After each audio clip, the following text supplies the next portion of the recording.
This is Guardian Radio, your station for up-to-the-minute news, intelligent, interactive, and engaging conversation. 96.9 FM.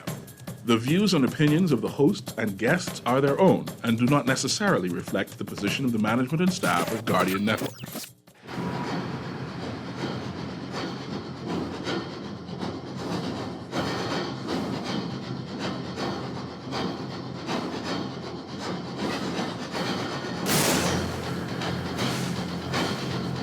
The Revolution with Juan McCartney is sponsored by J.S. Johnson, Burger King, Commonwealth Bank, Marco's Pizza, Ron's Electric Motors, Bahamas Check Services, Scotiabank, and the Digital Transformation Unit.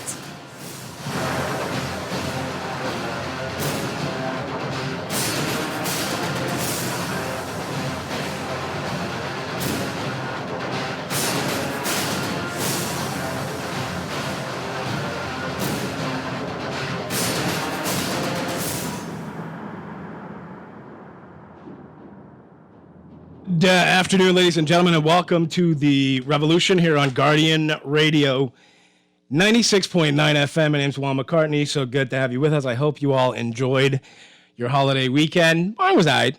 Nothing exciting, you know. There was this threat of rain, so I didn't do like a lot of the outdoor stuff that I wanted to do. And then finally, like it rained like apparently this morning, which I slept through, but my wife and kids apparently did not. So it was pretty good, but I want to go back to before the weekend, all right? Because I wasn't here on Friday. And I'd be remiss if I didn't address this, all right? So firstly, I'll say this, all right? I've been doing this for 15 years, right?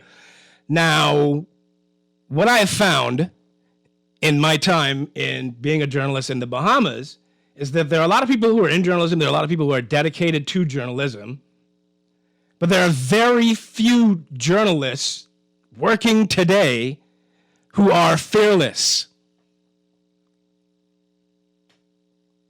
I'm going to repeat that. There are very few journalists working today who are fearless. And what I mean by that is not that they're afraid to print whatever they want to print or to report however they want to report.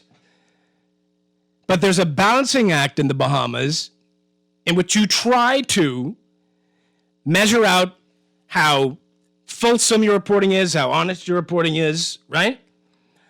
With your access to those who have information.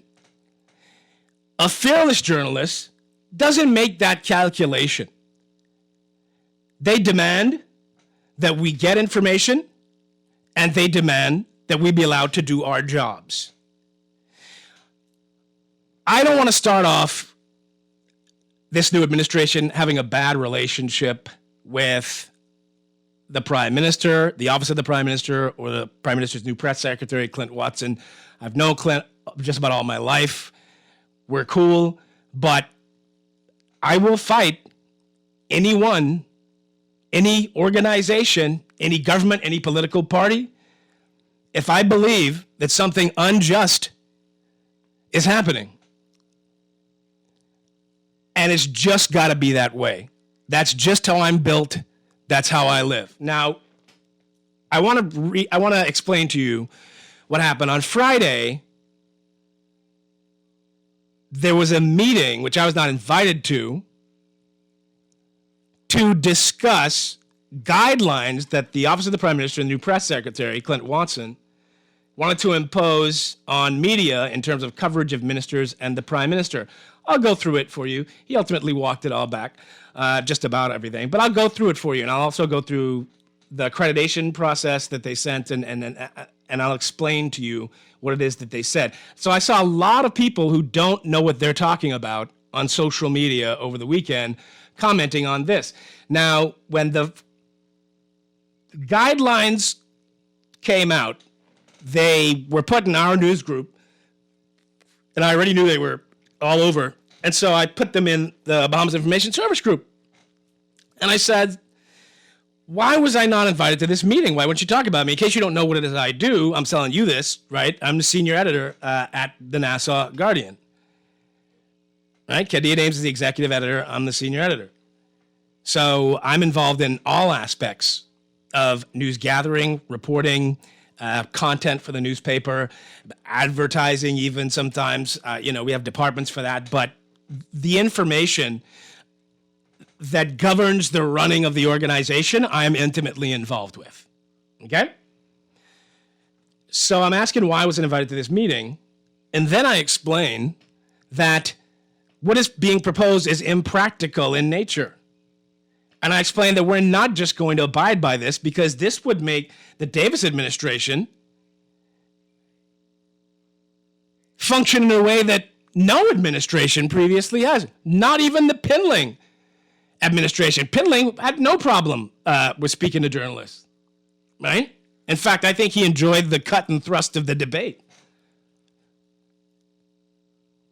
Before I get into what the guidelines are, I want to read something for you because a lot of us in this industry, we work hard, but some of us don't understand what it is that we're doing. Okay? Our government in the 1990s signed, in 1994, signed what is known as the Declaration of Chapultepec. The Declaration of Chapultepec outlines the 10 principles that should govern journalism and information in a society. We're signatory to this document. Prime Minister Davis, I hope you're listening. Ingram signed it in 2002. The declaration was authored in 94. We came on board 2002. So Prime Minister Davis, Cabinet of the Bahamas, I sincerely hope if you're not listening to this, somebody allows you to hear what I'm saying.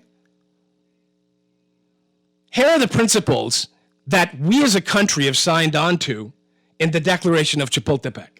1, no people or society can be free without freedom of expression and of the press. The exercise of this freedom is not something authorities grant. It is an inalienable right of the people.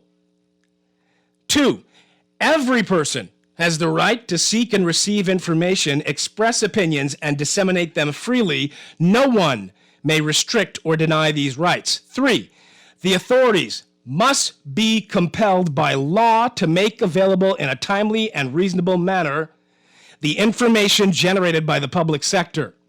No journalist may be forced to reveal his or her sources of information.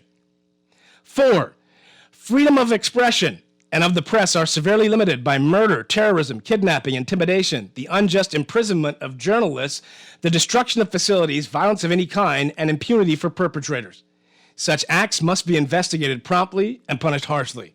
5, prior censorship, restrictions on the circulation of the media or dissemination of their reports, forced publication of information, the imposition of obstacles to the free flow of news, and restrictions on the activities and movements of journalists directly contradict freedom of the press. I'll say this part for you again. Restrictions on the activities and movements of journalists directly contradict freedom of the press. 6, the media and journalists should neither be discriminated against nor favored because of what they write or say. The media and journalists should never be discriminated against nor favored because of what they write or say.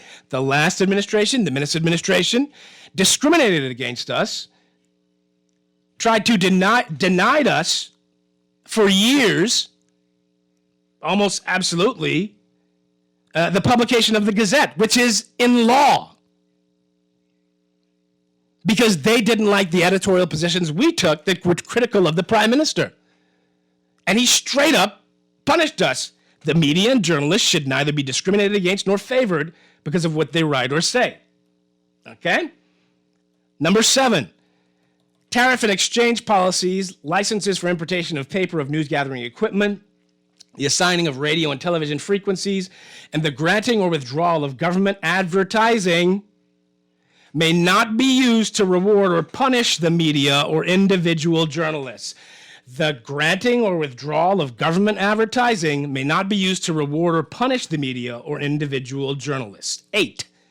The membership of journalists in guilds, their affiliation to professional and trade associations, and the affiliation of the media with business groups must be strictly voluntary. 9.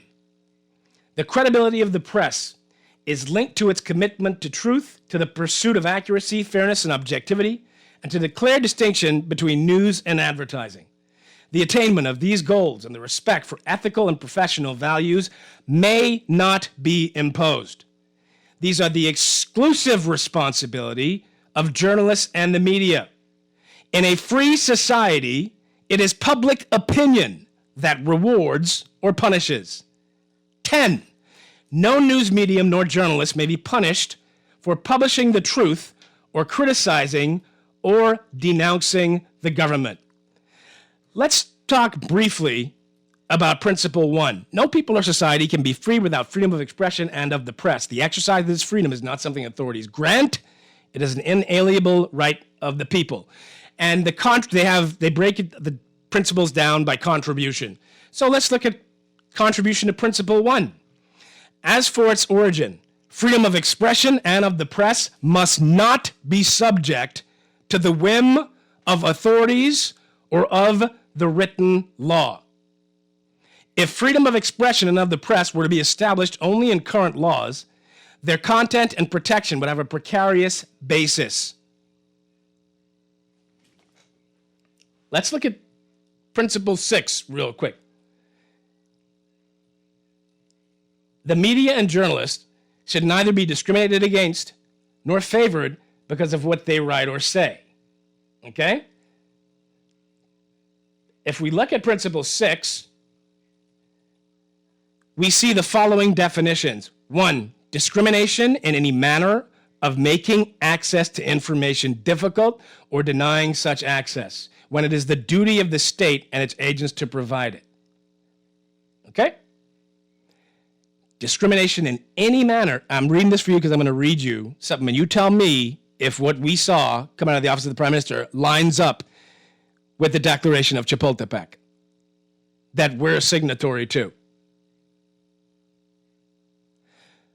Discrimination in any manner of making access to information difficult or denying such access when it is the duty of the state and its agents to provide it. 2, favor is that which harms freedom of expression. It is the granting of any privilege to news media or journalists in order to stimulate praise, create bias in reporting, express ideological commitment, or other conduct which damages the reliability and credibility of information. All right? So bearing that in mind, I want to go through what it is that was said. Okay? This is press guidelines for the Office of the Prime Minister and Cabinet Ministers. Clint Watson called me after I opposed this and said it was a consultative document. He said that they're not going to do these things, which I don't know why they sat and write them down. But here's what they are. All right, 5th October 2021. All requests for interviews and comments from the Prime Minister will be facilitated through the press secretary. Okay, fair enough. You're the Prime Minister's press secretary. If he wants to book interviews for you, through you, and comment from you, he's hired you to do that job. You work in the office of the Prime Minister. Knock yourself out.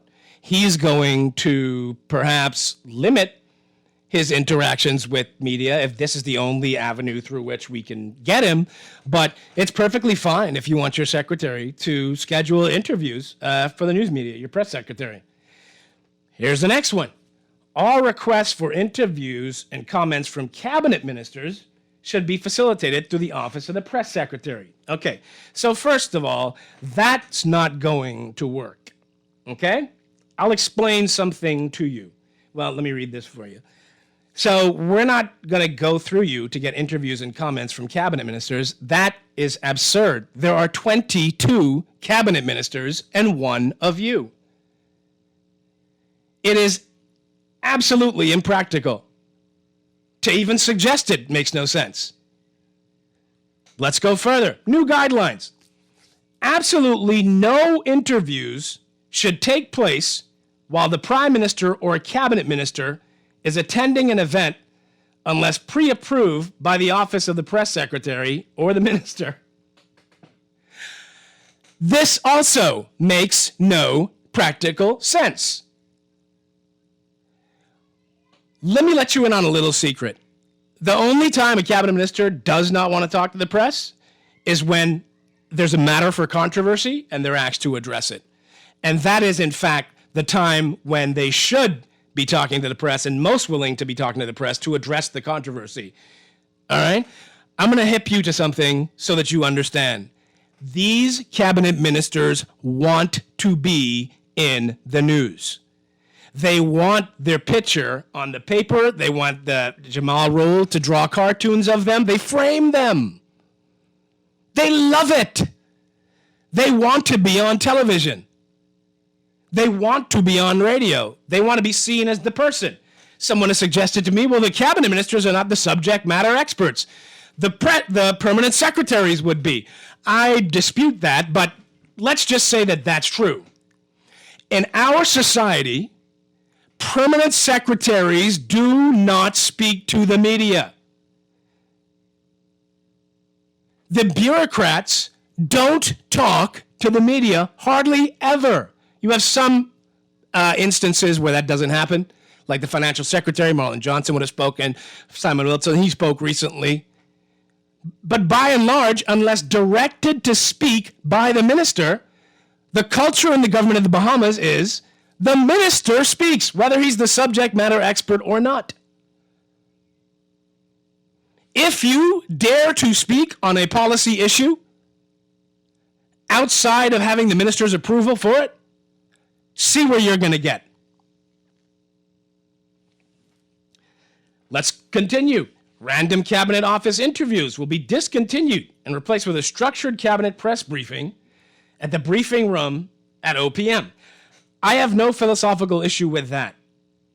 All right? If the cabinet ministers are going to be available all the time, or every week, you're saying, then fine. Okay? But if we need to find a cabinet minister and we don't know where he is and we know that he's going to go to cabinet, I see no issue with us going to cabinet to find that cabinet minister. Okay? A structured cabinet press briefing. Someone said to me, not to me, I saw on social media, because y'all don't know. Y'all talk and y'all don't know. I get it. I do that too, right? I speak about, the hospital and stuff like that. I try to find out what I'm talking about, but I don't work in the hospital, right? So y'all don't know. That's why I was saying this. Someone said the media doesn't like structure. Let's go back to the Declaration of Chapultepec. It is not the role of the government to instruct the media how to operate. Period. Only accredited journalists and staff will be permitted into cabinet OPM briefings. Accredited ID badges must be worn at all time. Okay? The question that raises to me is, who's doing the accreditation? Apparently you, and I'll go through your accreditation form. But this says, reporters requesting specific responses to issues should communicate with the press secretary's office by 6 p.m., the latest, the night before the briefing. This is important to ensure maximization of the press briefings. So we got to submit specific questions by 6 p.m. the night before. What if something happens late at night and we want to get a question into the minister? Now, Clint says that he's shifting all this. And they're trying to some people are telling me he's trying to reframe it like, oh, I'm the troublemaker and only me had a problem with it. That's totally not true.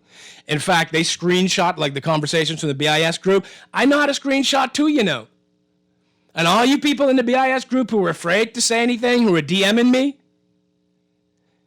no problem. I'll do it.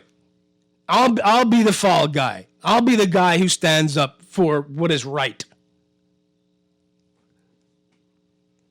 Okay? Cabinet briefings will take place on cabinet days. OPM briefings will take place on Mondays and Wednesdays, 2 p.m. The Prime Minister will appear at briefings monthly or in the event of a national crisis, unless otherwise indicated. Okay? Members of the media should arrive no later than a half hour before the start of briefing to clear up security and setup. Okay, fine. Accreditation. Let's talk about it. Okay? Each media house will be issued accreditation for 2 journalists, 2 videographers/photographers. We recommend that seasoned team members be sent for these assignments as we seek to establish new media protocols for our national leaders. Accreditation forms should be filled out by media houses and submitted to the Office of the Press Secretary for approval and the creation of IDs.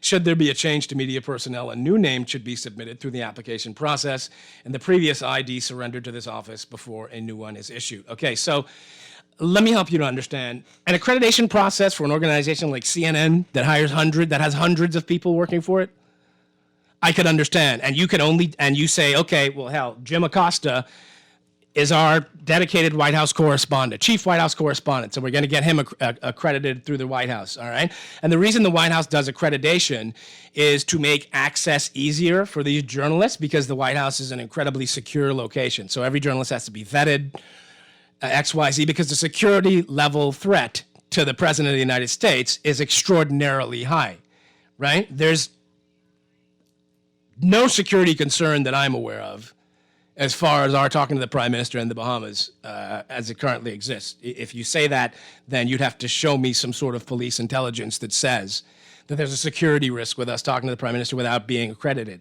right? We work for news organizations that are established. This organization has been here since 1844.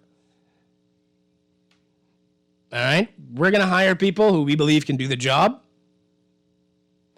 They say they recommend that seasoned team members be sent because they have young reporters, right? So we don't have resources like these big organizations and the White House and all that stuff like that. We have, it's a lot of moving parts, and sometimes you got to move at the drop of a dime. People get sick, people take vacations.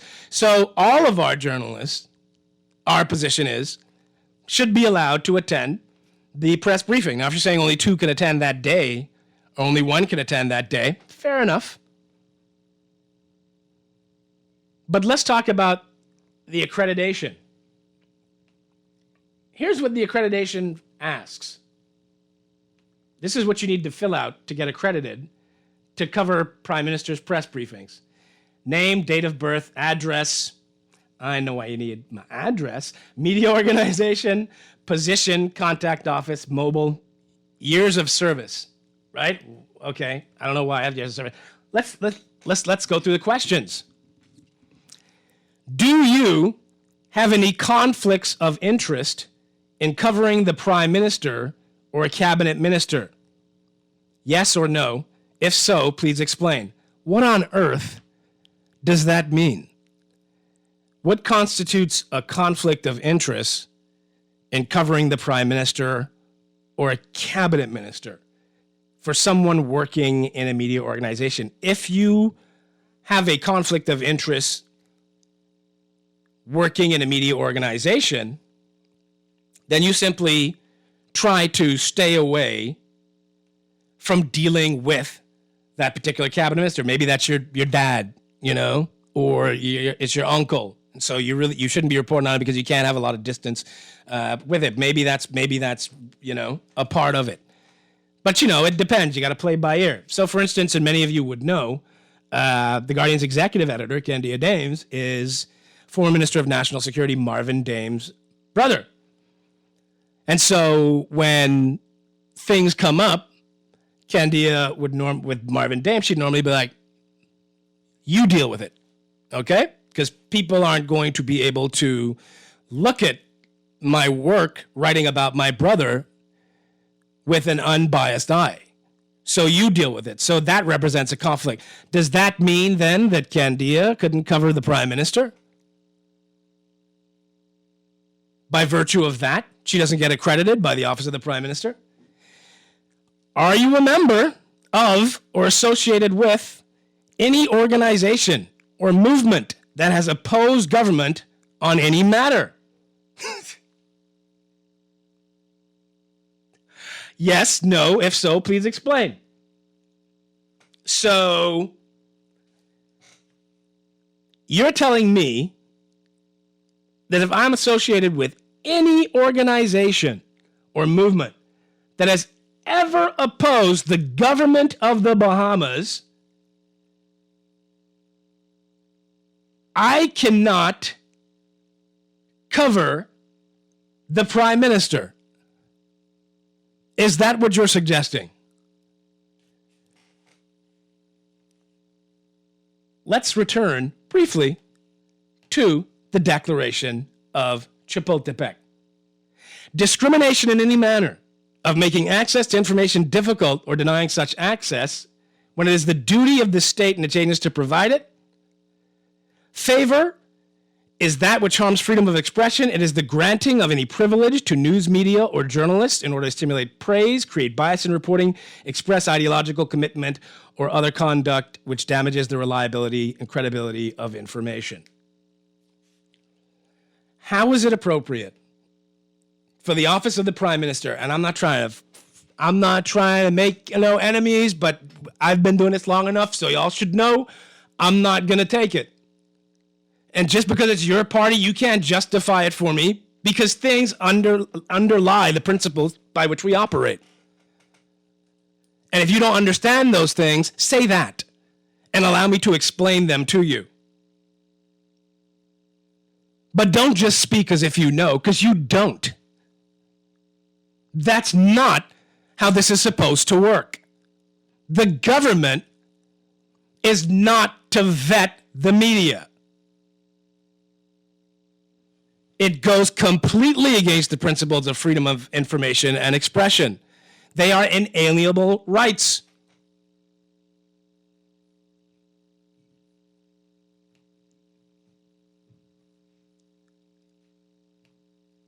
I don't know which organization is going to submit this accreditation, but maybe someone will, right?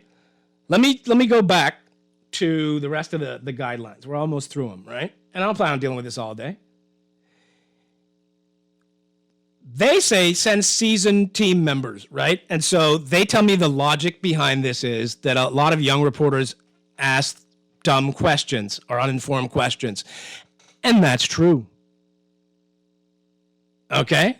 We could be doing a better job of informing ourselves as journalists before we speak with Prime Minister and Cabinet Ministers. That's fine. I wholeheartedly agree we could do better. However, a lot of cabinet ministers give dumb answers to very sensible questions. We just had a prime minister who, when asked the most sensible basic questions, could not give a sensible, intelligent, straight answer. Sounded crazy.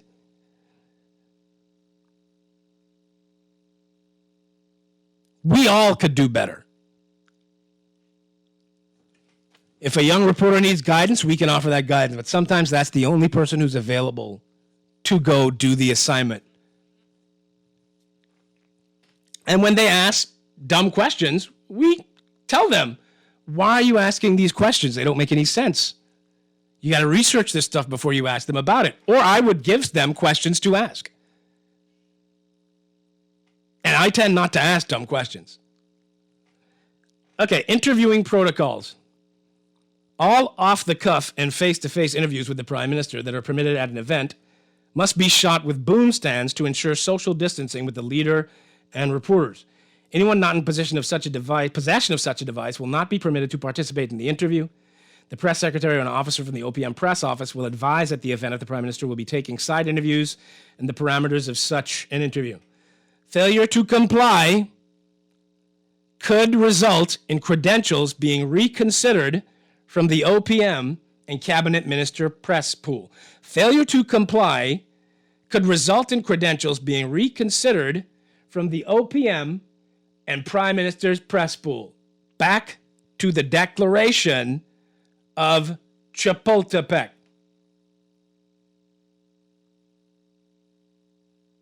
Favor is that which harms freedom of expression. It is the granting of any privilege to news media or journalists in order to stimulate praise, create bias in reporting, express ideological commitment, or other conduct which damages the reliability and credibility of information. Principle 1. As for its origin, freedom of expression and of the press must not be subject to the whim of authorities.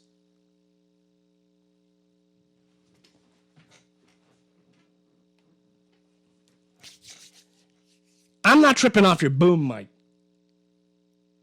But failure to have a boom mic means you might or might not yank my OPM credentials.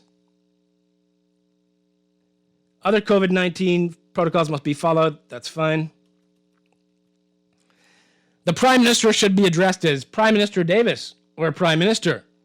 Cabinet ministers should be addressed as Minister such and such, Minister, or by their surnames using Mr., Miss, or Mrs. That's ludicrous. Firstly, I've yet to hear anyone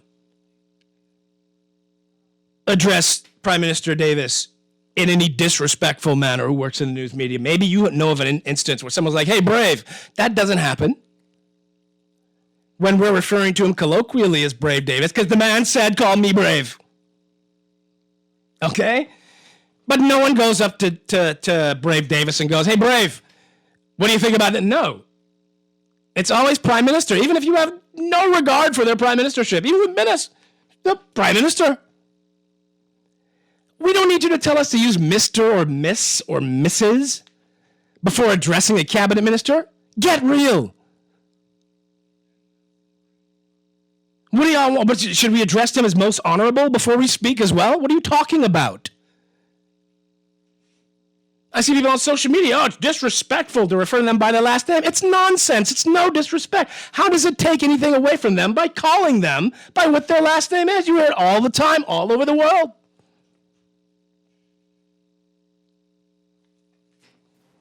A press officer will indicate the final question toward the end of the briefing. No further questions should be asked thereafter. That's fine.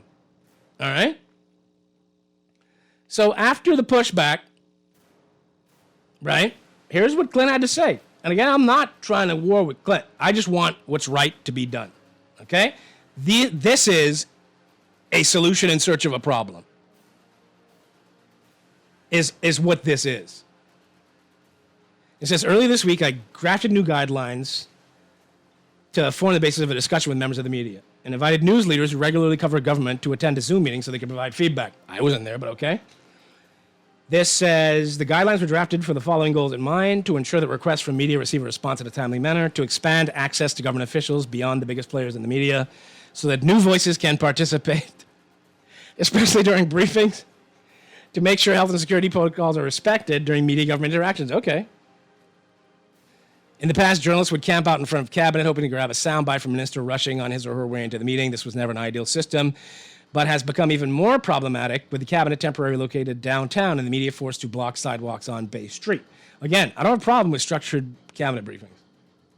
Okay?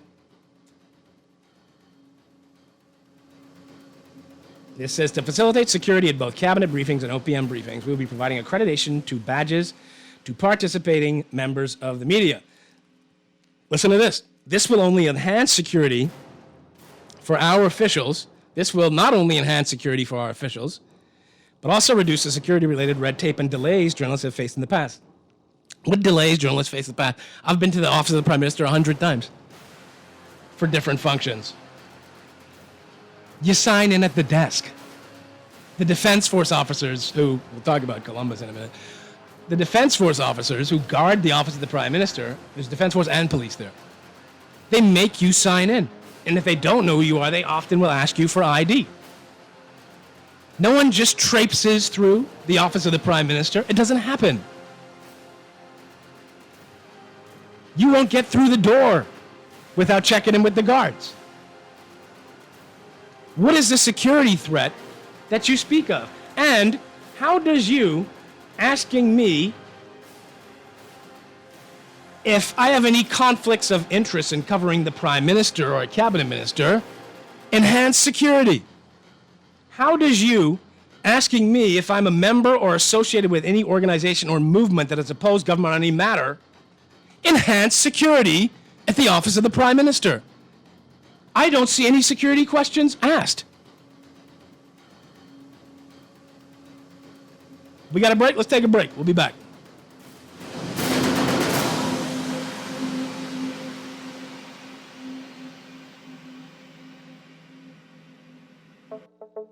Tired of banks forcing you to use technology to bank the way they want you to? Your convenience is important. So no matter what your banking needs, Commonwealth Bank's friendly staff are always available in branch for that personal one-on-one service. But when you choose technology, our online and mobile banking app offers you state-of-the-art functionality. The choice is yours. Commonwealth Bank. Bank the way you want.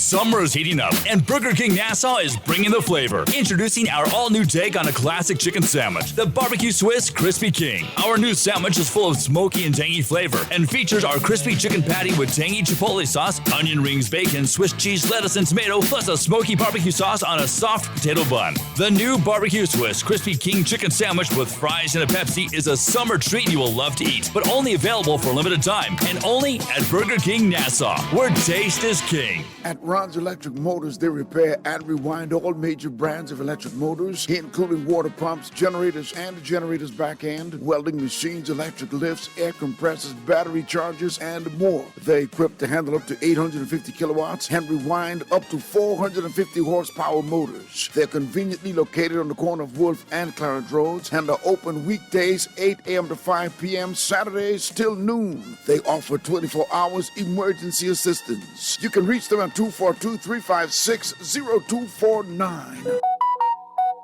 You have a new text message from Scotia. Scotiabank is adding text messaging to its communication channels to keep customers updated in quicker and safer ways. As of November 4th, Scotiabank will be using text messaging to provide notifications on the minimum payment required for your credit card and due dates. Customers may continue to access their credit card statements on Scotia Online or through our mobile banking app. Learn more by contacting customer care-bahamas at scotiabank.com or call 356-1697. This is Guardian Radio 96.9 FM. Fresh news, smart talk, all day.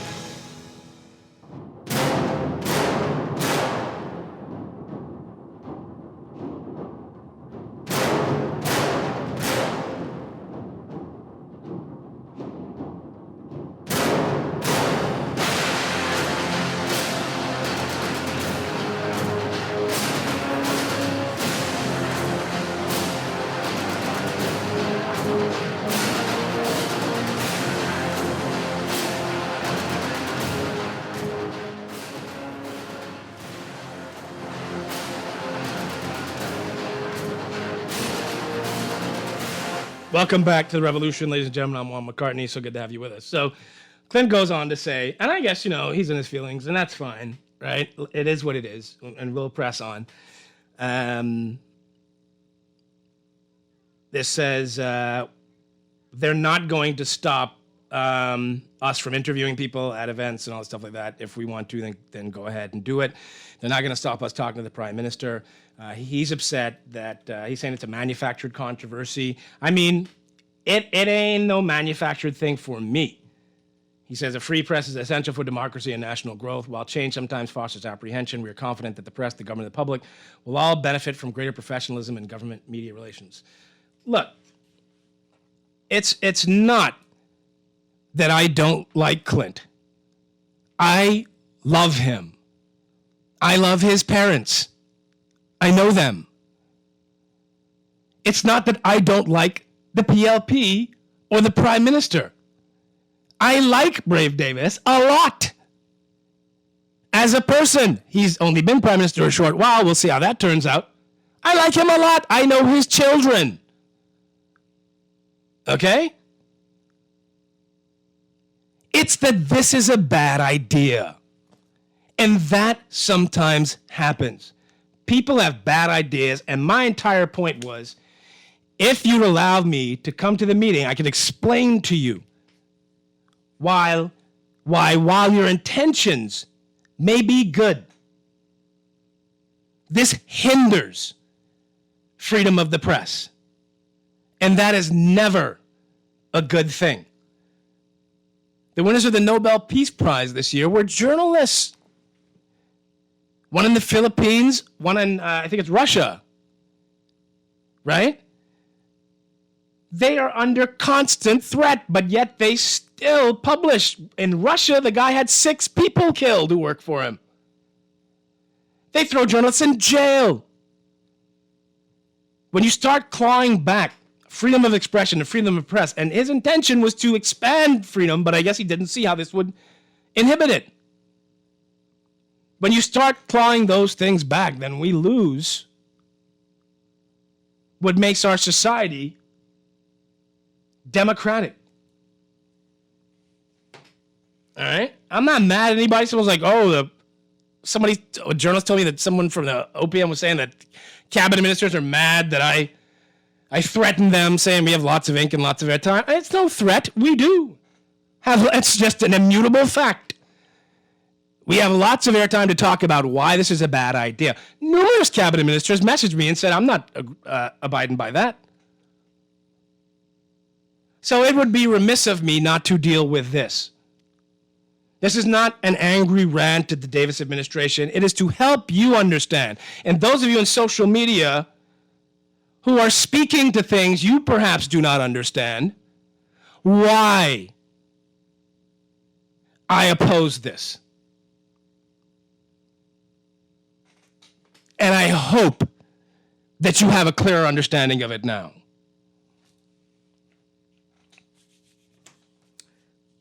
I'll read some of your text before we go to a break. It says, it would be good if it was possible for you to broadcast or upload to YouTube. I miss the show sometimes, and it would be good to be able to go back and listen as well, as it would be a form of income. Thanks. It does. We do put it on YouTube, eh?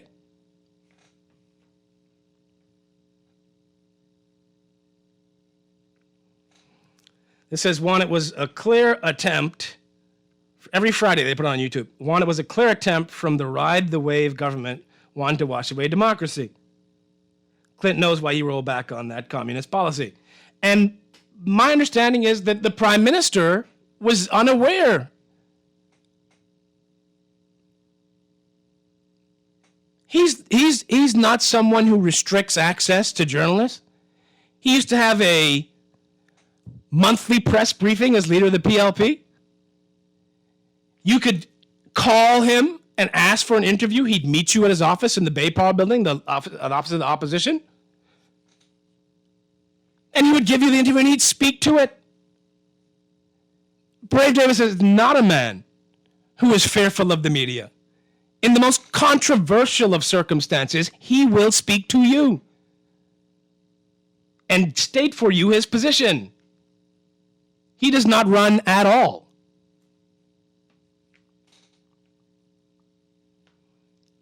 This says, Juan, the principles you read are vital to a democratic society and in fact protect us from totalitarianism. We would be a dictatorship without them. It says, Minister Darville's appearance on Beyond the Headlines, case in point that the minister is not the same. It says, Clint harassed politicians for years and then joined the wave and said enough is enough. Wow, what a laugh. Yeah, we do go to YouTube. We do upload. It says the cabinet minister is expected to speak to the public and the media when necessary because they all work for the taxpayers. It says, good day, these politicians need to understand that thinking Bahamians that care about the way this country is ran depend on the press for information. When they restrict the media, they're telling me as a citizen I don't need or deserve to know what they're doing. This is the exact reason why former PM Minnis is where he is right now. This says, great show as usual. I heard from a source the media will actually be talking to Clinton instead of the PM. The PM will speak to the press if deemed necessary, if or he chooses to, but that's what the people vote for in a large majority. It's a new day. I don't believe that we're going to have less access to the prime minister at all. And Clint's been a journalist longer than I have. All right? And I don't believe that he doesn't believe in freedom of the press. But sometimes you have well-intentioned things that end up having negative results. It says, good day, could you kindly find out for us when the next shipment of Pfizer vaccines will be in the country? I think they're going to be here shortly. I didn't look at that story because we had a story with Darville talking about it. It says, what's with the well-seasoned journalist recommendation? Why young people can't be given a chance? How are they going to make their bones and get their experience? It says, I'm glad you're dealing with this today, Juan, and breaking it down. Watson will not last long. I mean, I hope that Clint is very successful in his new job. Okay? I really do. to the extent that we can help him be successful, I'm all on board. But this is not going to work. It says, Juan, I will say, let me, as a regular citizen, make this clear to my new government and PM. The media is an extension of the people. It is the fourth estate, and if you agree with this garbage to muzzle the media, trust me, you'll be packing before 4 years is over. Prime Minister Davis, we have high hopes for you. Don't let no one cause you your greatness, sir. You are warned. All right, let's go to the news break, and then we'll be back on the other side. You can weigh in if you want as well, and I want to figure out what went down with Columbus, too.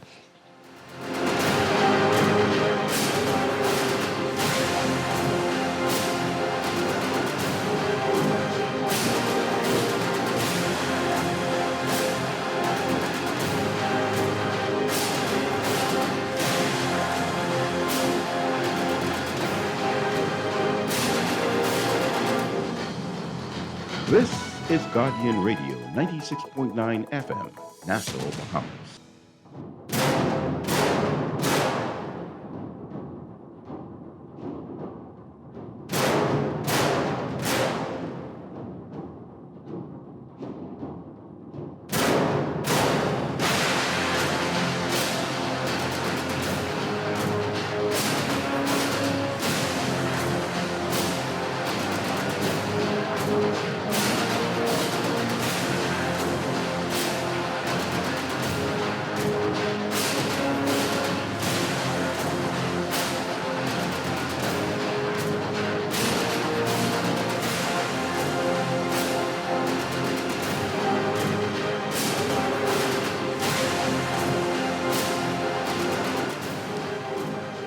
Good afternoon, Bahamas, and welcome back to the Revolution here on Guardian Radio 96.9 FM. We were talking about the press guidelines, and I hopefully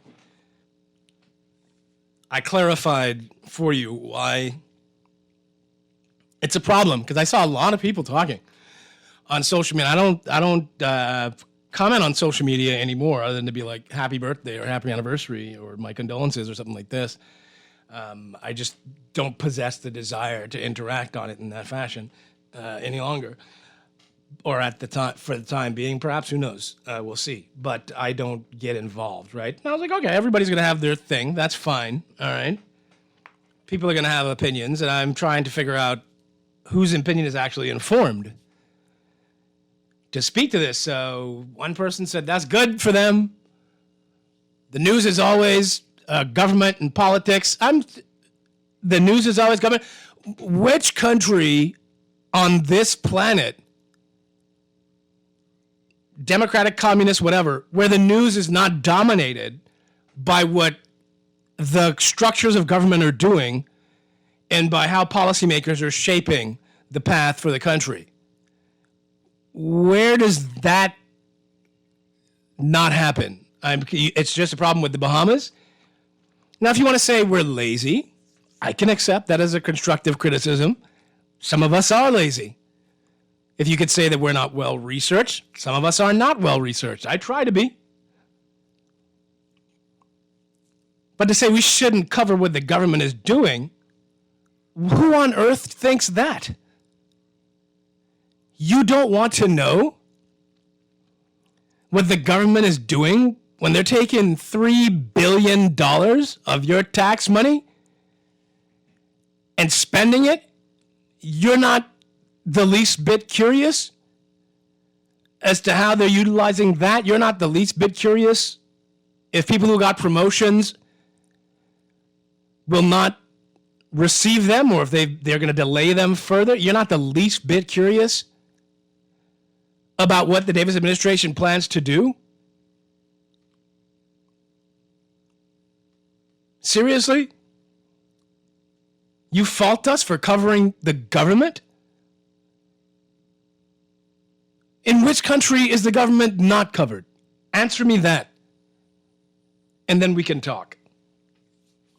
You can call me, by the way, 323-6232, 323-6232, 325-4316, 325-4316, and 325-4259, 325-4259. The text line is 422-4796, 422-4796. All right.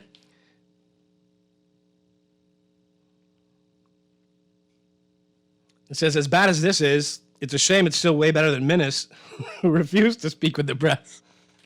But listen, the fact that Minnis was bad at it, don't excuse this. They're two separate issues, right? We can both acknowledge that Minnis was terrible when it came to dealing with the press, and acknowledge that this this counteracts the principles of freedom of expression.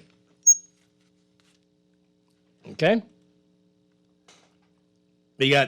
Call me. You gotta give me a second to take the phone call. They call it, and I immediately hang up. 323-6232, 325-4316, and 325-4259. The text line is 422-4796. It says, Juan, this sounds like a bunch of foolishness. They're trying to police the press. This is an outrage and means that people are too lax. Who in the world thought this would be viewed as anything else than an attempt to suppress media coverage? I don't know, man.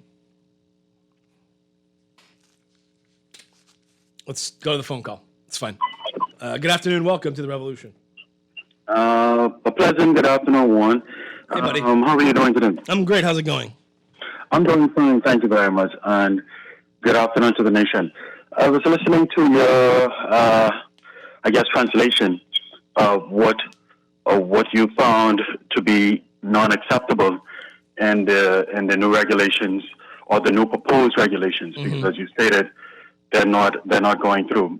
Per what you expressed was communicated to you privately, right? And but what really prompted me to call in was where you acknowledged the mode of operation of Prime Minister Davis and his history, and demonstrating that he is someone who has been and who still is prepared to be transparent and accountable with the media, who has a track record of hosting media presentations, media interviews, whether it be at the office of the opposition at the time, which he held, whether it be at his office at Davis & Co., whether it be at the PLP headquarters, or even on the steps of Parliament, which demonstrates that he's somebody who's prepared to answer to the media, by extension, the Bahamian people, because the Bahamian people draws its information predominantly from the media, whether it be through written talk shows, television, or social, right?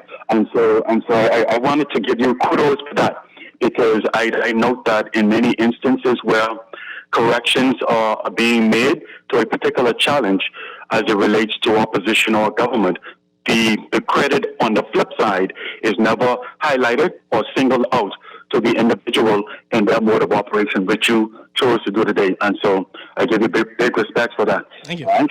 As it relates to the discussion, I guess this will be my first input on a matter relating to my government. I had some concerns as it relates to what I would have read and seen as well. And similar to what you have expressed, I do believe that the intentions were good. And I also believe at the same time, though, that they needed to be more well thought through and more critically analyzed before presenting them to the public. But I understand at the same time that this information was leaked to the public, right? Am I correct? Well, it was put inside a group. It was put in our news group. I put it in the BIS group, and it went all over the world from there. So I don't know who put it out. Okay, and I would also like to, as it relates to this whole situation and other situations that may come up from time to time, the guiding philosophy for any policy or any structure or any program being designed should always be designed around the philosophy and the structure that has been pronounced or that has been put in writing by the Prime Minister, right? And in this case, his is a position that he's fully transparent, he's fully accountable, and he continues to be that way. And he looks forward to bringing the Bahamian people along as he's pronounced, even as Prime Minister, especially on major decisions that will impact the lives of Bahamian people and include all stakeholders that will be impacted simultaneously. Thank you for the opportunity. Continue the good work, Juan. God bless. Okay, thanks a lot.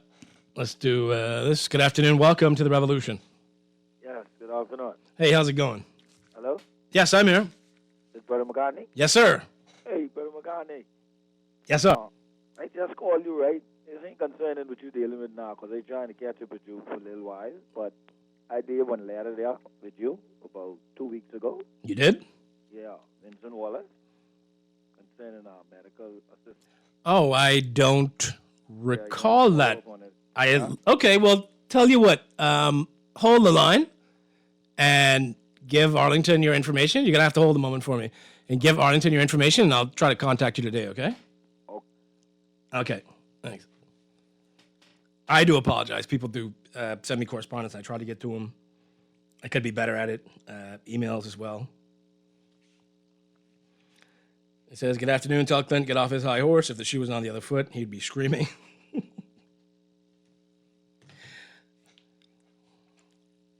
This says, Juan, Clint knows exactly what brought Minutes down. It's the media, and him in particular, that rave tirelessly against Minutes, whether fair or not. Juan Jones is not having it either. Yeah, Wendell Jones is vocal in the group as well. It says, Juan, you know exactly what went down with Columbus. It's a known fact. You have numerous human droids ready to take down all colonial vestiges. Where can I join? Let's talk about that for a second, right? So, firstly, Columbus was a monster, okay? And he didn't discover anything. He came here, after a short while, enslaved the people. All the indigenous residents of the Bahamas were either slaughtered here or slaughtered in Hispaniola, all right? He facilitated murder, rape, infanticide, genocide, okay? We don't need to have a statue at Government House. I would like, someone say put in a museum. You can put in a museum if you want to, because I know that, you know, freed Africans commissioned the statue for Governor Carmichael Smith, right? So, and the white assemblyman didn't want it in Parliament Square, so he put it at Government House. Okay, fair enough. It doesn't need to be there now that we're clear about Columbus's legacy. However, you're not going to get me to support somebody taking matters into their own hands and destroying the statue. We got to do things with order and decency, right? In fact, I want them to tear down Government House. I don't know what you're pouring millions of dollars in it for. It don't hold nothing of value to me. All right? I don't support the guy just busting open the statue. Now, here's my question, right? How does this man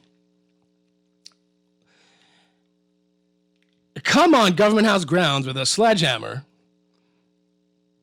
gives an entire shouting, screaming speech, busts open Columbus's leg, busts off Columbus's leg, and then busts off the man's arm, busts off piece of the pedestal, and nobody catches that. Now, after Vincent Perpall was murdered, the Royal Bahamas Defense Force officer was murdered at Government House, I realized there was a problem. I think there's maybe an even deeper problem than we thought. Because I could understand if you believe it was a fellow officer who did it in XYZ. I could understand that. And that led to a lapse in security, and they knew the layout and they knew the thing. I don't say that that's, but I'm just saying that maybe that security breach, you understand how circumstances could have led to that to happen. But this, I don't understand. Now, Raymond King, the Defense Force Commodore, was saying that, keep in mind, it's a construction site. Fair enough. Okay, fair enough. It's a construction site. But what does that mean specifically? Does that then mean that anyone who looks like they're performing construction can walk onto the site? When my kids passed it, by the time my wife took a selfie in front of it when I was fresh bus up. When I passed taking my kids somewhere, All right, it was all wrapped up in blue, and I remember like, see, this was the guy broke up the statue of Government House. And the first question my son asked was, how did he get in there? So I'm going to ask my son's question, how did this man get there? That's deeply concerning, all right? I don't know if he appeared to be having some sort of mental episode. I don't know what the case is, all right? Again, I don't support Columbus statue being there in any form of fashion, but I can't support the guy going on the Government House grounds and breaking up the statue, all right?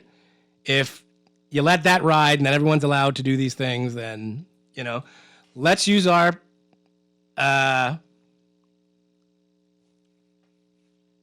Percival Perpaul. You said Vincent Perpaul. It was Percival Vincent Perpaul. Was his name? I do believe, yeah. What we need to do is organize ourselves as civil society and petition the government to deal with these statues once and for all. 3 in particular: the statue of Christopher Columbus at Government House, the statue of Woodes Rogers, all right, outside the Hilton, and the statue of Queen Victoria in Parliament Square. I got a problem with Queen Victoria, okay? So I've watched several good movies about her, and that's entertaining. But I got a problem with Queen Victoria's reign and legacy, okay? And particularly how it pertains to the Bahamas. So I think it should go, all right? I had suggested putting it in Nassau Harbor. Maybe a nice coral garden would form around it. You can have scuba diving tours. All right. This is Philip Percival Perpaul. I'm sorry if I said Vincent, then that's incorrect. Then okay. Philip Perpaul. It says, Juan, how's the statue smashing in any incident different from the person who used the tractor to remove the boulders on Munnings Road the day after the election? That's why it's very important to uphold the law without fear or favor. While I disagree with both incidents, the Columbus smashing guy should get off because the boulders moving guy got off. Yeah, I mean, I'm happy with the fact that Munnings Road is now open, but again, you want to do things in decency and proper order. Right? That's how I feel about it. This says, great show as usual. What will change by taking down Columbus statue? Answer, nothing. The black community will still be killing each other. Cost of living will still be high. And these banks will still be raping us with hidden charges. That may be so. Right? But there is something to say that you can be honest about your cultural history. And that you don't have to have representations of oppression and some of the darkest times in our country prominently displayed. We don't have to have those things there. Will moving those things solve all our problems? No. But it will alleviate the burden we now carry, where we try to culturally justify why these things are there, and they shouldn't be. All right? It says, Juan, I think that should go. Could we throw that in the water? It says, we expect to hear from the PLP administration on which date will the Office of the Freedom of Information Act be open. That's going to be months from now. It says, why are we blaming Columbus? He was the point man. Blame the government that supported him and sent in the military to deal with quote-unquote trade. I blame them as well. All right? So... says, who crafted these outlines? Sounds like a Democrat. Not sure if that came from Clint. Almost sounds like something Minnis would come up with. Let's go to the phone lines. Good afternoon. Welcome to the Revolution. Good afternoon. How are you doing, my friend? I'm good. How's it going? I'm fine, man. Remember the last time I spoke to you and I said that I would give this administration 6 months a year? Mm-hmm. And you say, no. Let's do things now. See? We need to understand. See, you have to be careful when you change the government. See, why I'm saying this, right? Everything stopped, review and cancel.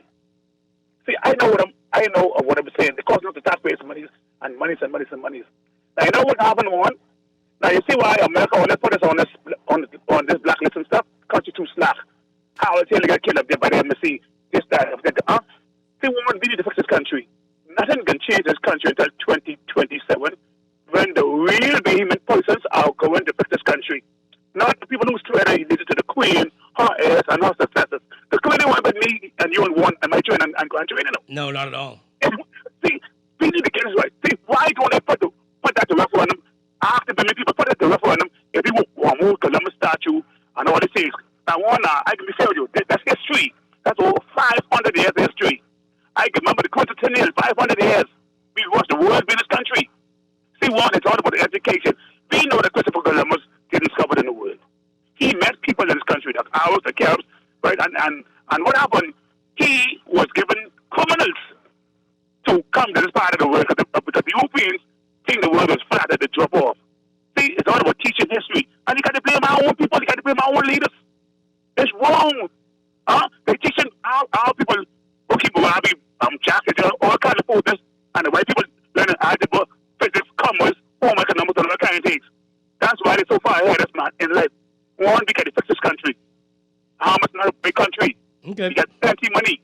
We got plenty money. Just bad policies by all administration. They like to furnish money like they own people. I mean, the public forces and like that. And like the text writer said a while ago, the bank's killing us. The bank's killing us.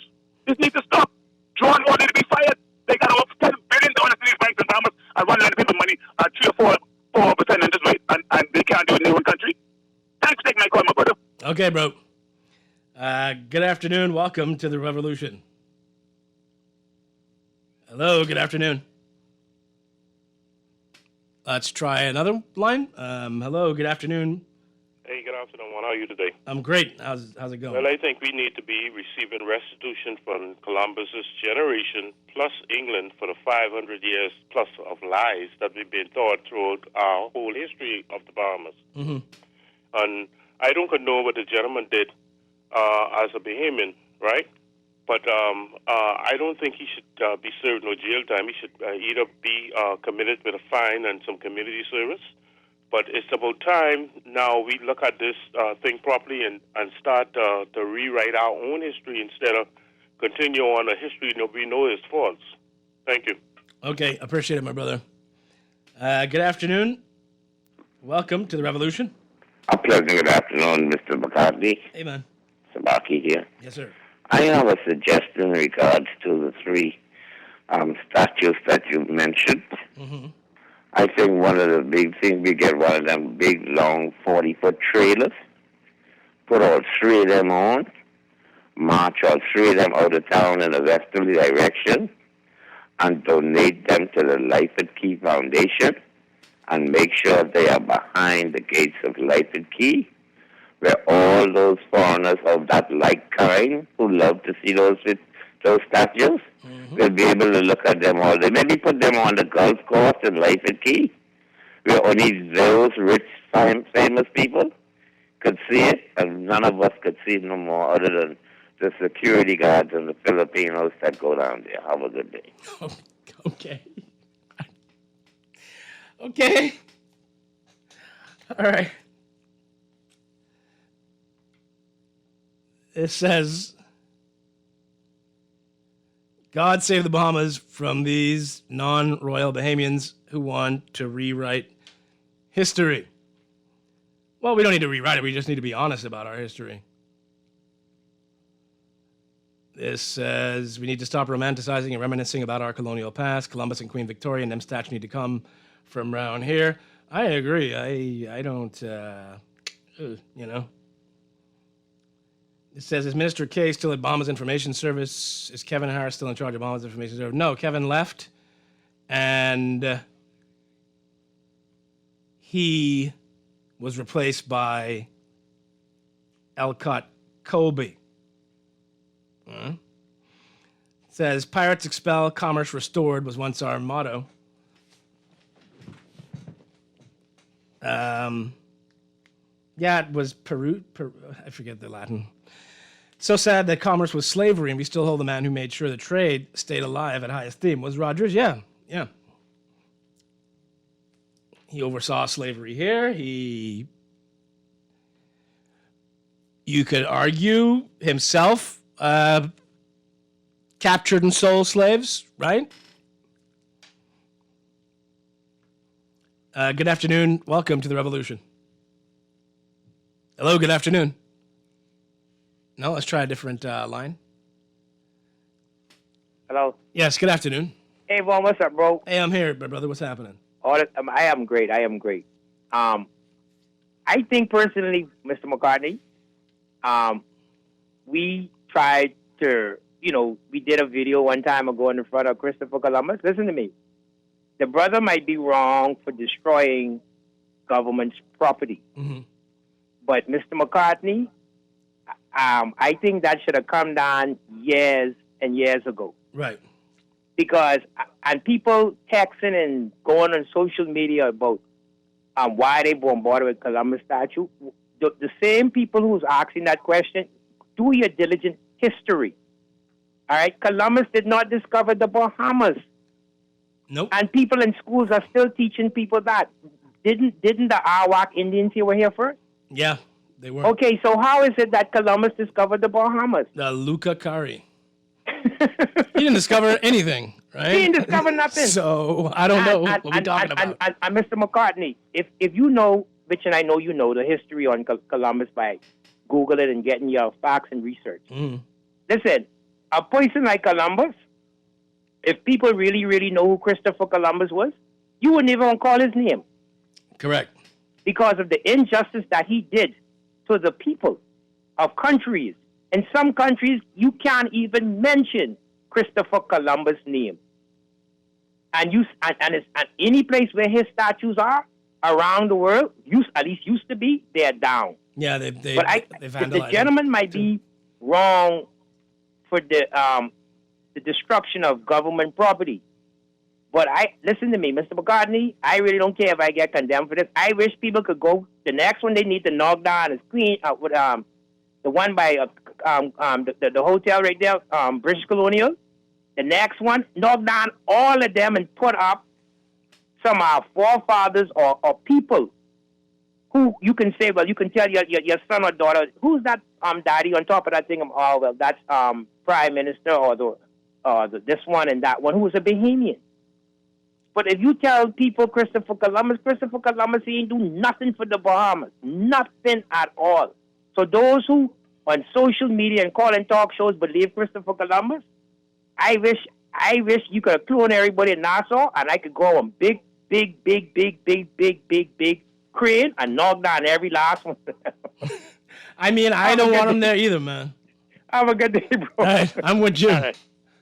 Totally.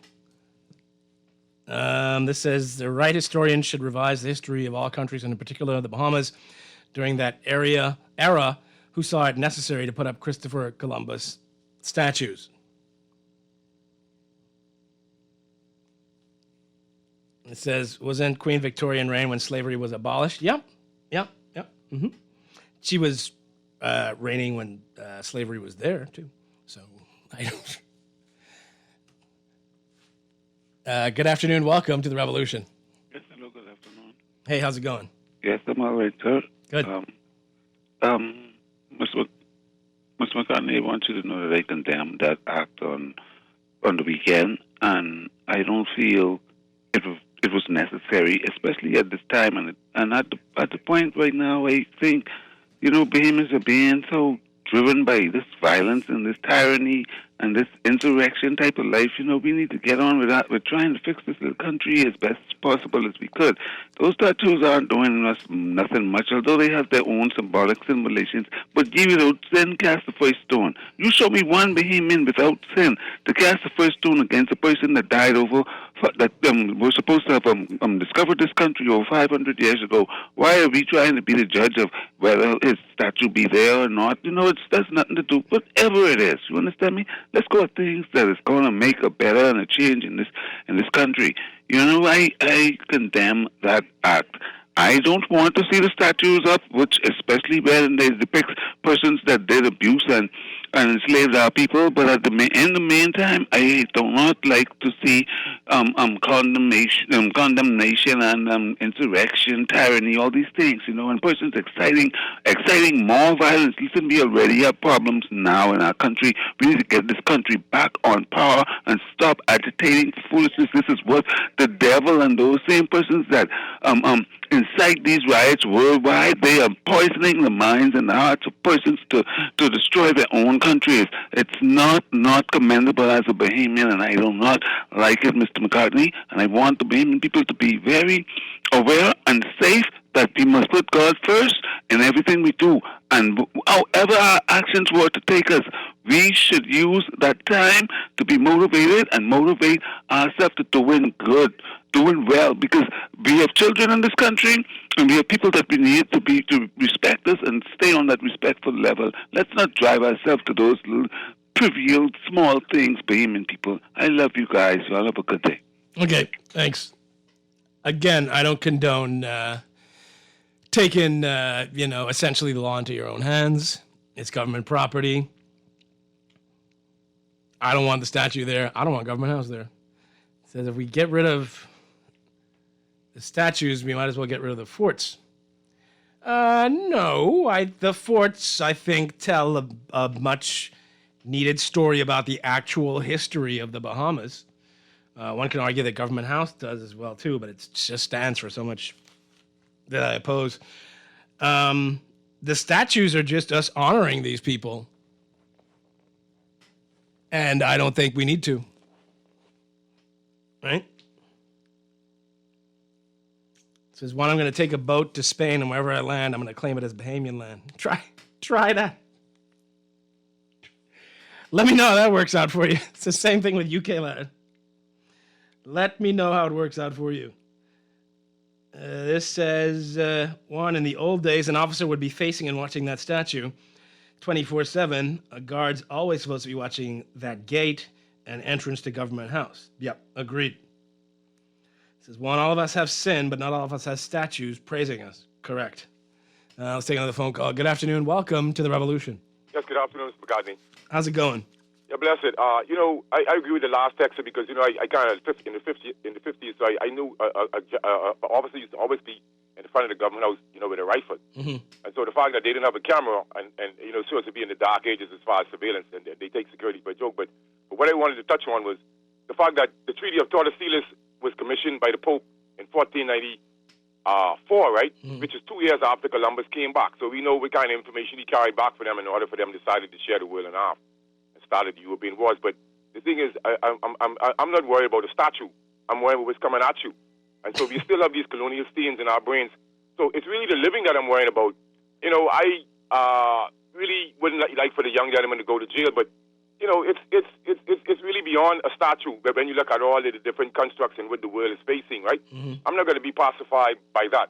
So the gentleman who called and said, the violence and all of that. Yeah, I mean, and I agree with some of the things he said, but God have no other hands but our hands. So just a message to him, obedience. Even in the Bible, there was disobedience. They're not going to tell you about the Jewish uprising and Flavius Josephus, etc. So much to be told to the underread, mindless sheep, subservient sheep. Obedience and subservience breeds totalitarianism. And I asked the question the other day, how and why do we enslave ourselves? I want someone that answer that because, I read philosophy and one of the ways is we lionize politicians and obedience and mass psychosis. Those are some of the ways that we enslave ourselves. Have a good day, brother. Okay, my brother. Let's do one more call, and then we'll take a break. Good afternoon. Welcome to the Revolution. Good afternoon, Juan. Hey, how's it going? I respect. That's not true. Supposed to move long time. Mm-hmm. And I don't want them fired to defend force against them. The only thing I want them to do, put them on 6 months probation because something could happen to be government general. That's what I don't like about that. Yeah, the breach in security, yeah. Yeah, the security-wise, something could happen to the governor general, and the whole country will have been upset over that. But I ain't give him no right to knock it down, but I give the government them, because when we teach we generation were coming up, They're supposed to know the truth. That Christopher Columbus statue supposed to be from in the front there a long time. Agreed. Yes. And just give my boy who knock it down, give him 1 month in prison. And that's it. Because we can stop trying to sugarcoat what's going on in this country. Yes. And one, you talking the truth with Clint Watson, because he trying to change everything. That's the only way we can know what's going on in the country through you all journalists. And I respect that. Stand up for what you stand up for, Yvonne. All right. You're doing a good job. Thank you, my brother. Thank you so much. It says he did not destroy the Bahamas. He destroyed a statue. It says, Juan, I want to see those blonde weaves the judges wear.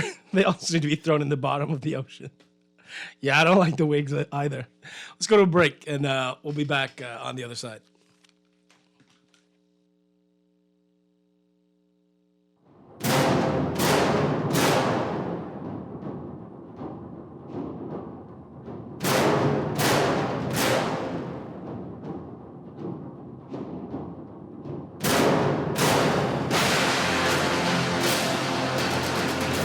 Bahamas Check Services Limited has been printing checks, business forms, and deposit books in the Bahamas for over 30 years. We are highly specialized in creating custom forms to suit any and all your business needs. If you need continuous forms, continuous invoices, invoice books, or purchase orders, we can provide them for you. Call 677-8720 or email checks@coralwave.com. My Gateway is the centralized, safe, secure way to access and pay for government services online. Go to mygateway.gov.bs and log in to request a police character certificate, renew your passport or driver's license, and more. Receive emails confirming requests and alerts when documents are ready. You must have a valid, government-issued ID in order to collect documents. My Gateway is fast, easy, and convenient. Go to mygateway.gov.bs and register today. You have a new text message from Scotia. Scotiabank is adding text messaging to its communication channels to keep customers updated in quicker and safer ways. As of November 4th, Scotiabank will be using text messaging to provide notifications on the minimum payment required for your credit card and due dates. Customers may continue to access their credit card statements on Scotia Online or through our mobile banking app. Learn more by contacting customer care-bahamas at scotiabank.com or call 356-1697.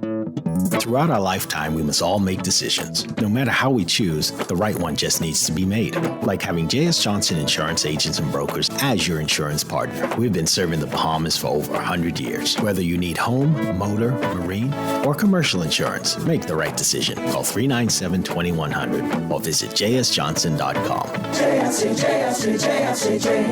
Johnson Insurance. Peace of mind. This is Guardian Radio 96.9 FM. Fresh news, smart talk, all day.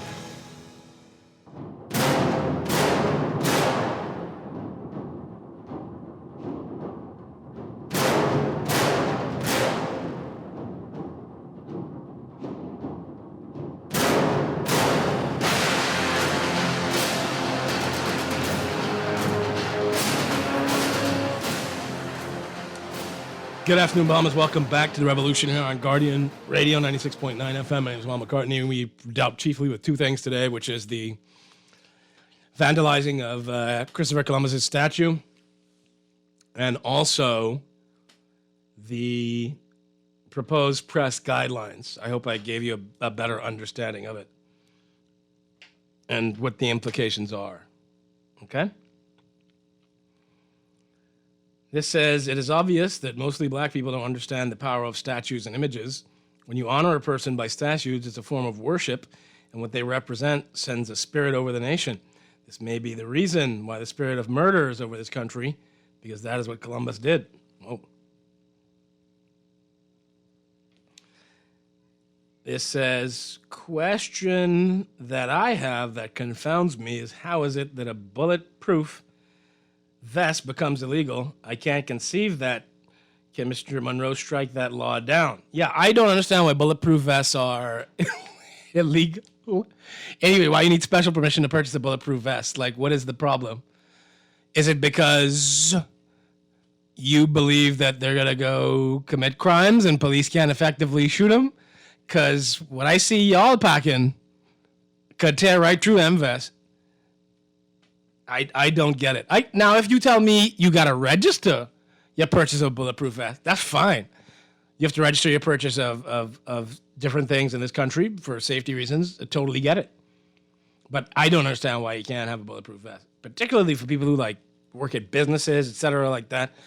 I know guys who own and run liquor stores, they wear the bulletproof vest, and they said the police come and give them grief about it, but they're like, look, you ain't gonna be here when this dude robbing me and shoot me. You can come afterward and like tape up the place and bring the body bag, but I need the protection. Please inform us the taxpayers who's the new chairman of the Water and Sewage Corporation. I don't think they've chosen a new chairman as yet.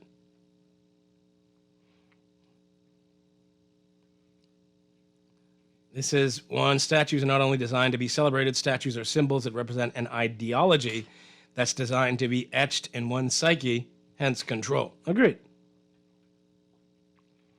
Hey, Juan, you really surprised that security lacking? As I said, after the murder of Percival Perpall, I have deep questions about the Defense Force's capacity to secure a government house.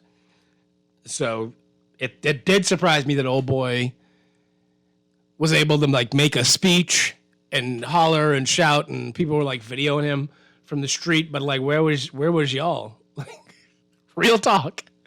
I know it's a big place, but shouldn't several of you be there? It says change.org had petitions with thousands of signatures to remove those statues, get rid of them all. Columbus wasn't a hero. Well, I agree. Get rid of them. It says the Honorable Mr. Pindling throwing the mace out of the window was an act of civil disobedience. The Burma Road riot was an act of civil disobedience. The U.S. getting independence was civil disobedience. It is necessary to disobey when things aren't right. At times, you do need to take matters into your own hands. I wouldn't place this man busting off Columbus' arm and leg up there with the Mr. Pindling and Sir Milo Butler not being allowed to make amendments to the boundaries report and majority rule. So it's not at that level for me. Good afternoon. Welcome to the Revolution. Afternoon. How's it going? Afternoon, Ms. McCartney. Mm-hmm. The statues supposed to them be down less while. We know that. Everybody know that. But they hold them things up for their own purposes and to keep the people brainwashed. Because they even still got the curriculum in school. True or not? Yeah, they still teach it in schools. So if they still teach it in school, if they take it down and put it in the museum and away from the people, that would be better. But they need to get rid of the curriculum. Yeah, I agree. Yep. Totally agree. We need to teach what it is that he really did. It says that caller forgot we paying 9 G's a month for the GG to live out East Day. Well, yeah, the Governor General was not there when that happened. But I take his larger point to mean if that can happen, then what happens if the Governor General is there? Good afternoon. Welcome to the Revolution. Hello, Brother Vaughn. Hey, how's it going? Simeon here. How are you doing? I'm great. How are you? Bless you. Very well. Two things. One is, I think we're leading to, the underlining factor is, do we want to be a republic? Right. Or the second thing is, I think, and I invite you to consider, we need a national debate on this because both sides are as strong and vociferous as the other side. And I say, let's have a sensible, intelligent national forum on our history. One point I remember reading somewhere that as long as the hunter writes the story, the lion gets killed. But if that lion could write, he'll tell another story that the hunter was devoured. we need to look at our history and see that all the things we thought were good and benefited and became, some even gained statehood, we need to revise it. So let's have a national debate. I agree. I think that that's what we should do. And we could come to some resolution that way instead of like taking hammers and breaking stuff Taking up. hammers and things, you know. Now, mind you, if I think when you read history, we should, don't destroy Columbus' statue, but put it in Fox Hill Prison. There you go. How about that? Yeah, you can put it on the grounds. Yeah, right. Put him right there in Fox Hill Prison. We still have the statue, but we're saying that's where he belongs. That's exactly where he belongs. Absolutely. Thanks so much. All right, take care. Thank you for calling. Okay, I'll read a few texts and we have to get out of here. It says, Juan, why not compare the statue to the mace? They both were broken. I'm just saying the acts to me don't, they're not the same in weight. It says destruction of property and destructive behavior is never okay. Whatever the reason, get civilized, please, and stop the ridiculousness. It says again, all these territories were claimed by larger countries before independence. So what we gonna do? Target them next? Ridiculousness. No, I just want to, the symbols, right? There's power in symbols. Yes? Tell me there's not. Right? You see the sign of the cross, and you automatically understand that symbol. You see a fish, you automatically understand that. So the vast majority of people in the world would understand that symbol. All right? You see a swastika, right? And there's power in that symbol that was co-opted from, I believe, Tibet. Says, I think we should do away with the post of Governor General, become a republic, make Government House a museum, and move the statues of Victoria and Christopher there. Let that be a museum dedicated to colonialism and the atrocities that happened during that time, so we never forget. I'm down for different options. All right. It says, put the Columbus statue on the beach on San Salvador and make a tourist attraction around it. No long talks, too much talking, remove the statue now. My question is, what they're gonna do with it? And he said they'd discuss it at a cabinet level, whether they repair it or not. This says the Defense Force takes the same approach to security that they provide the embassies as they do at Government House. They're just like watchmen, nothing military about their approach. Well, my friend, they sure are armed to the teeth outside the U.S. Embassy. So that's like if I were to come to you and go, yeah, a guy snuck onto the grounds of the Liberty Overlook, the U.S. ambassador's residence, right, the official U.S. ambassador's residence, and was able to just destroy stuff, you would legit ask me, what are you talking about? How's that possible, knowing how difficult it is to get in there? All right, but we just go, yeah, Government House, dude, you know, bust up the statue, no problem. It says, be grown, we don't like to talk, we don't like a lot, be it symbol or people, freedom of democracy, remember. It says, you realize how many times we think of stuff after a disastrous event. No one is thinking strategically. It says, it took a man getting shot for a suggestion of CCTV at Government House. I was shocked to learn they didn't have it. Where are the strategic thinkers? Can we establish a ministry of strategic thinking? Yeah, something. Let the deliverables unit deal with it. It says, will the names be published for the new government boards and agencies? I don't know that they're having all new government boards and agencies. I believe that they will, but I haven't received any names as yet. It says, one, this man made the Defense Force look bad. The Commodore painfully explained what happened because it happened on his watch. There needs to be a review of the security. How could this man take over the premises undisturbed? Now, and we got to get out of here. Again, I need to know that the Defense Force is on the job, right? Because the Defense Force is tasked with protecting a lot. All right. So I want to make sure that they're the detention center, yes, right? When they have people in custody, they're responsible for them. The safe houses, the embassies, yes, the consulates are supposed to be protected by them. So there's a lot that needs to be accounted for. Okay, that's going to do it for the show today. Lord willing, we'll be back tomorrow. You guys take care out there and have a great day, Bahamas.